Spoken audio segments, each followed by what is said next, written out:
Hello friends, Shubhi reaction channel में आप सभी का स्वागत है। जगत भैया और जगत दीदी के कांड वाईटी पे उजागर हो रहे हैं और होने भी चाहिए। अभी पता नहीं और क्या क्या होना बाकी है। अभी लाइव में नीतू जी और जगत भैया के बीच में कंट्रोवर्सी हुई कि नीतू जी पे इल्ज़ाम ये लगा कि वो मीडिएटर का काम करती थी। वो अगर चाहती तो मनीषा जी का घर टूटने से बचा सकती थी। तो सबसे पहले फर्स्ट इल्ज़ाम पे हम लोग बात करते हैं कि नीतू जी ने गलत कसम खाई है, झूठ कसम खाई है। तो मैं क्लियर करती हूँ कि सामने वाले बंदे यानी जगत भैया ने बोला कि आप कसम खाइए कि आप जूस वाले को पसंद करती हैं कि नहीं, आपने ऐसा बोला था कि नहीं। तो यहाँ पे जो नीतू दीदी ने अब खुद को बचाते हुए ये स्टेटमेंट दिया कि हाँ, मैंने ये चीज़ बोला लेकिन मेरा बोलने का इंटेंशन वो नहीं था। उन्होंने कहा कि ये चीज़ें जो भी मैंने बोली थी वो मैंने मजाक में बोला था और मेरा पति खुद मेरे साथ इतना अच्छा है, मैं किसी जूस वाले क्यों पसंद करूँगी। तो ये चीज़ साफ़ हो गई कि ये जूस वाला मैटर वो थोड़ा सा उसमें हिचकिचा रही थी, क्लियर नहीं वो बताई। और दूसरा था कि जगत भैया बोल रहे थे कि आप हमसे कहती थी कि जो भी रील्स मैं अपनी बीवी के साथ बनाया हूँ आप कहती थी उसे हटा दो। तो वहाँ पे नीतू जी ने बोला कि आप तो भाई कोई दूध पीते बच्चे हो नहीं। तो इसी पे जगत भैया ने कहा कि आप भी कोई दूध पीती बच्ची नहीं थी कि आपसे कोई कुछ भी करने को कहे और आप वो चीज़ करें। तो इस पे नीतू दीदी ने बोला कि मुझे ब्लैकमेल किया जाता था ये सारी चीज़ें करने के लिए। तो ये ब्लैकमेलिंग आखिर किस बात पे होती थी उस पे हम लोग चर्चा करते हैं। नीतू दीदी के मुंह से अक्सर गालियाँ निकल जाती हैं। कई ब्लॉग्स में आपने देखा होगा कि ये काफ़ी गालियाँ मतलब दे देती थी। तो सीन ये था कि नीतू जी मार्केट जा रही थी, वो किसी दोस्त के सहेली के साथ जा रही थी तो उनका फ़ोन आया। तो वो उनको गाली दे रही थी फ़ोन पे। तो वो रिकॉर्डिंग उनके साथ जो दोस्त थी उसने कर लिया और वो उसको लेके जगत दीदी को दिया, जगत दीदी ने जगत भैया को दिया। तो ये जाहिर सी बात है कि अगर साथ वाला रिकॉर्डिंग कर रहा है तो किसी के कहने पे ही कर रहा है। और जब सामने वाले बंदे से कुछ लेना देना ही नहीं है, वो जस्ट एक फ्रेंड है, तो वो क्यों रिकॉर्डिंग कर रहेगी। तो इसका मतलब ये सारी प्लानिंग थी जगत दीदी की। उनको एक ऐसा मुर्गा चाहिए था जो उनके फंदे में फंसे और जिसको ब्लैकमेल करके ये अपने काम अंदर ही अंदर करते रहें। तो इन लोगों को सबसे आसान मिली नीतू दीदी। और क्योंकि नीतू दीदी जगत दीदी को पसंद भी करती थी, आए दिन इनके घर जाती रहती थी, इनके आगे पीछे घूमती रहती थी। तो मुझे ये भी कभी कभी लगता था कि ये क्यों इतना इनके पीछे लगी रहती हैं, ये लोग इतनी उनकी इंसल्ट करते हैं, इतना उन्हें नीचा दिखाते हैं। तो नीतू दीदी भी इसको बहुत नॉर्मल वे में लेती थी कि अरे हम लोग दोस्त हैं, हमारे बीच में सब चलता रहता है। तो उस रिकॉर्डिंग के बारे में जब नीतू दीदी को बताया गया और साथ में दोनों लोगों ने अपने रिलेशन के बारे में बताया कि आपको ये काम है कि आप हमें मिलवाने का काम करोगे। अब जैसे कि दीदी और भैया, जगत दीदी और जगत भैया को कहीं पे मिलना होता था तो नीतू दीदी को फ़ोन कराया जाता था घर से अपनी मम्मी को कि नीतू दीदी के साथ मिलने जा रही हूँ। और नीतू दीदी कहती थी कि हाँ, जगत दीदी मेरे साथ है। जबकि जगत दीदी नीतू जी के साथ नहीं होती थी, वो जगत भैया के साथ होती थी।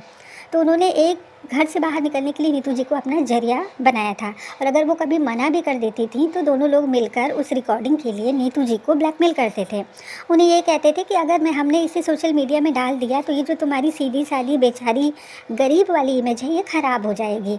ऑडियंस को भी पता चलेगा कि ये कितनी नीचे लेवल तक गिरी हुई औरत है। लेकिन उनके मन में कहीं ना कहीं ये चीज़ था कि ये चीज़ें गलत हो रही है। वो कुछ कर नहीं पा रही थी, वो डायरेक्टली जगत भाभी को नहीं बता पा रही थी। तो उन्होंने इसके लिए मीशू जी की हेल्प ली और उन्होंने सारी चीज़ें मीशू जी को बताया। उन्होंने कहा कि मीशू जी से कि आप ये सारी चीज़ें जाके जगत भाभी को बताओ। लेकिन यहाँ पे क्या हुआ कि जगत भाभी को स्टैंड लेने के बजाय जगत भाभी उल्टा ही पलट गई। वो जगत दीदी और जगत भैया के डर से जो हमारी जगत भाभी थी वो पलट गई। तो जिनकी बीवी ही खुद नहीं खड़ी हो रही है एक गलत के खिलाफ, तो उसमें नीतू जी जो फंसी हुई है इन सब मैटर में, वो कैसे इनका साथ देंगी। पर मैं ये नहीं कह सकती कि पूरी तरह से नीतू जी ने इन लोगों का साथ दिया है और ये जगत भाभी के खिलाफ गई हैं। नहीं, वो कोई ना कोई वो जरिया खोजती थी ताकि सच्चाई जगत भाभी के पास तक पहुँचे। लेकिन जगत भाभी जान कर भी अनजान बनी रहती थी। और उन्होंने ये चीज़ जगत दीदी के घर वालों को भी बताने का ठाना और उन्होंने जगत दीदी के भाई को बताया। तो उनके भाई ने बोला कि आप तो इस मैटर से दूर रहो, मैं खुद ही देख लूँगा ये मैटर क्या है। तो उन्होंने पहले वीडियो में ही बोला था कि इसकी मम्मी से ये चीज़ बोला गया था कि भाई इसकी शादी करा दो। तो उसी जल्दबाजी में जगत दीदी की इंगेजमेंट हुई। तो आप लोग कैसे ये कह सकते हैं नीचू दीदी मीडिएटर का काम करती थी। एक तो वो ना एक डरी हुई थी कि भाई कहीं कुछ इधर उधर हो गया तो लोग हमारी रिकॉर्डिंग वायरल कर देंगे। उन्होंने जगत भाभी के घर वालों को कुछ नहीं बताया इस रिलेशन के बारे में, लेकिन नीतू जी ने जगत दीदी के घर वालों को बताया। लेकिन उनके घर वालों ने कोई भी स्टैंड नहीं लिया। वो जगत दीदी की जब शादी कराने लगे तो जगत भैया ने नौटंकी की और शादी तोड़वा दी। तो इसमें नीतू दीदी की तो कोई गलती नहीं, उन्होंने तो प्रयास किया ना कि ये इन दोनों के रिश्ते से निकल जाए जगत दीदी। नीतू जी ने ये भी बोला कि मैं अक्सर जगत भैया को बोलती तू अपना घर परिवार देख, बाल बच्चे पैदा कर, तो जगत भैया बोलते थे कि मैं इससे अपने बच्चे पैदा करूँगा। तो अब इसमें कैसे मान सकते हैं हम लोग कि नीतू जी गलत है, वो बिचौलिए का काम करती थी। ये चीज़ें कोरी बकवास लगती हैं, लेकिन अब तो सारी चीज़ें सामने आ गई है ना, हर चीज़ क्लियर हो गई है। तो अब क्यों जगत भैया अपनी वाइफ के पास नहीं जा रहे हैं? क्यों वो कहते हैं कि अब वो मुझे पसंद नहीं है, मेरे मन में उसके लिए अब वो फीलिंग नहीं आ रही है? नीतू दीदी पे इल्ज़ाम लगाया जा रहा है कि इनकी वजह से घर बर्बाद हुआ, ये चाहती तो घर हमारा बचा लेती। वो कहाँ से बचा लेती जब जगत भैया खुद ही अपना घर नहीं बसाना चाहते, खुद ही नहीं वो बचाना चाहते हैं, तो इसमें उनकी क्या गलती है?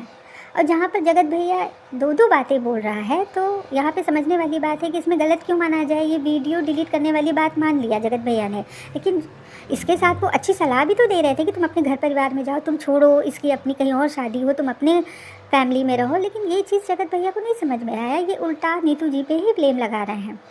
तो कहीं ना कहीं ऐसा लग रहा है कि कहीं जगत दीदी तो ये सारी चीज़ें नहीं करा रही, क्योंकि उन्हीं से नीतू जी की कंट्रोवर्सी हुई थी, उनके भाई ने ही उन पे इल्ज़ाम लगाया था, तो उन लोगों ने तो माफ़ी मांग के सारी चीज़ें क्लियर कर ली। तो अब जगत भैया नीतू जी को टारगेट कर रहे हैं, कभी जूस वाला तो कभी गाली वाला, नए नए वो शगुफे लेके आ रहे हैं। तो जब मैटर उनका है तो जगत भैया को किस लिए तिलमिलाहट हो रही है? वो क्यों छीछा लेदर करने पे उतर गए हैं? वो क्यों मटिया पलीत कर रहे हैं? और ये ऐसी यूज़लेस चीज़ें थी कि जिनको लेके ब्लैकमेल करना तो बहुत ही मूर्खतापा लग रहा था। और एक चीज़ और क्लियर किया गया है कि जगत भैया ने नीतू जी को र और डी वाली गाली दी है। ये चीज़ जगत दीदी ने कंफर्म किया। जगत दीदी ने ये चीज़ कंफर्म किया कि हम लोग एक बार बात कर रहे थे तो ये चीज़ क्लियर हुआ, कॉन्फ्रेंस कॉल थी, कि जगत भैया ने र और डी की गाली नीतू जी को दी, ये कि तुमने क्यों ये सारी चीज़ें क्लियर की, तुमने क्यों हमारे बारे में बताया।